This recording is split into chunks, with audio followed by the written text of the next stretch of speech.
Hello friends, जैसा कि हमने कहा था कि हम क्वेश्चन आंसर डिस्कस करेंगे, तो हम लेसन फर्स्ट विद्यालय प्रबंधन यानी कि स्कूल मैनेजमेंट के क्वेश्चन आंसर आज डिस्कस करेंगे। तो हमारा पहला क्वेश्चन है, विद्यालय प्रबंधन का अर्थ एवं परिभाषाएं लिखिए। उत्तर है, शिक्षा प्रणाली की विद्यालय मूलभूत इकाई होती है और विद्यालय प्रबंधन की मूल इकाई कक्षा होती है। कक्षा में देश के भाग्य का निर्माण होता है। शिक्षा द्वारा भारतीय संस्कृति की सुरक्षा के अतिरिक्त भविष्य के विकास का प्रयास किया जाता है। शिक्षा सदैव भविष्य के लिए दी जाती है। जीवन की तैयारी शिक्षा द्वारा की जाती है, जिससे समाज में अपनी योग्यता के अनुरूप स्थान प्राप्त कर सके। कोठारी शिक्षा आयोग 1964-66 में इसी प्रकार की संस्तुतियां दी गईं। भारत एक प्रजातंत्र देश है। इसमें शिक्षा का प्रबंधन इस प्रकार किया जाए जिससे प्रजातांत्रिक मूल्यों तथा गुणों का विकास किया जा सके। विद्यालय की सफलता का आकलन भी इसी आधार पर किया जाता है कि कहां तक मानवीय मूल्यों के विकास में विद्यालयों ने योगदान किया है।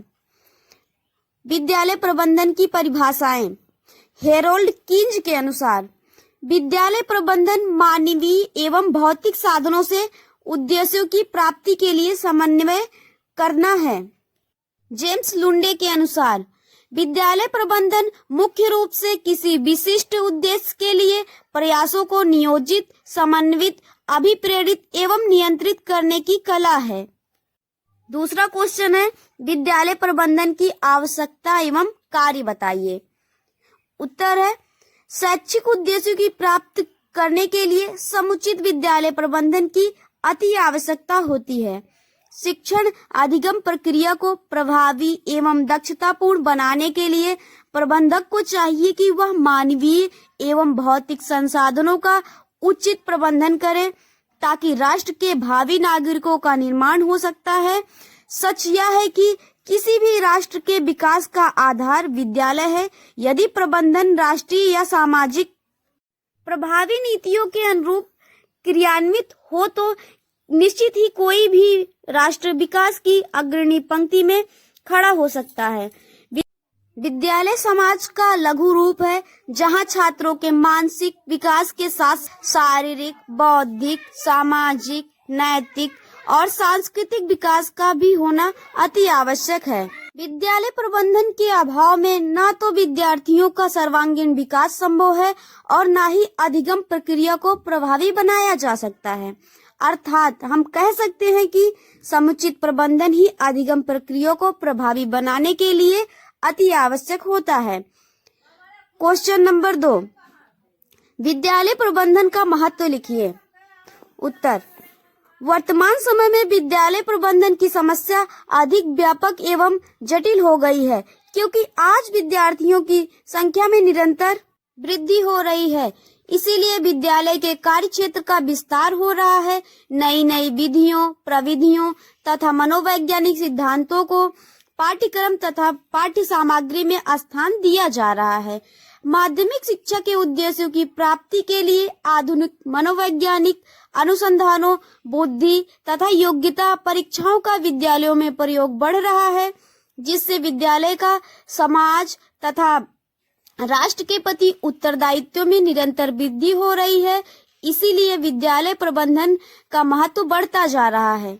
विद्यालय प्रबंधन का प्रमुख उद्देश्य शिक्षण अधिगम प्रक्रिया को सरल, रुचिकर तथा प्रभावी एवं दक्षतापूर्ण बनाना है, जिससे छात्रों का अधिगम स्तर उच्च बनाया जा सके। विद्यालय प्रबंधन का प्रमुख उद्देश्य उपलब्ध भौतिक एवं मानवीय साधनों का उचित प्रबंधन करना होता है, जिससे राष्ट्र के भावी नागरिकों का निर्माण हो सके। आज ज्ञान और विज्ञान की निरंतर अभिवृद्धि ने विद्यालयों के स्वरूप और सामाजिक अपेक्षाओं को बहुत बढ़ा दिया है। छात्र संख्या में अभिवृद्धि, ज्ञान और ज्ञान के हस्तांतरण की तकनीकों के विस्तार के विद्यालय प्रबंधन के महत्व को और बढ़ा दिया है। आज विद्यालय एकल शिक्षक विद्यालय न रहकर विशेषज्ञ शिक्षकों के केंद्र बन गए हैं। जो किसी विशेष प्रबंधक आचार्य के अधीन कार्य करते हैं। वस्तुतः अब विद्यालय एक संगठन है जो समाज के शैक्षिक सांस्कृतिक लक्ष्यों के अनुरूप भावी पीढ़ी को भविष्य की चुनौती के मुकाबले के लिए तैयार करता है। अतः मनोवैज्ञानिक परीक्षणों से सिद्ध हो चुका है कि शैक्षिक प्रक्रिया को प्रभावी तभी बनाया जा सकता है जब हम विद्यालय प्रबंधन के महत्व को ध्यान में रखें। क्वेश्चन है, विद्यालय संगठन की अर्थ एवं आवश्यकता का सविस्तार वर्णन कीजिए।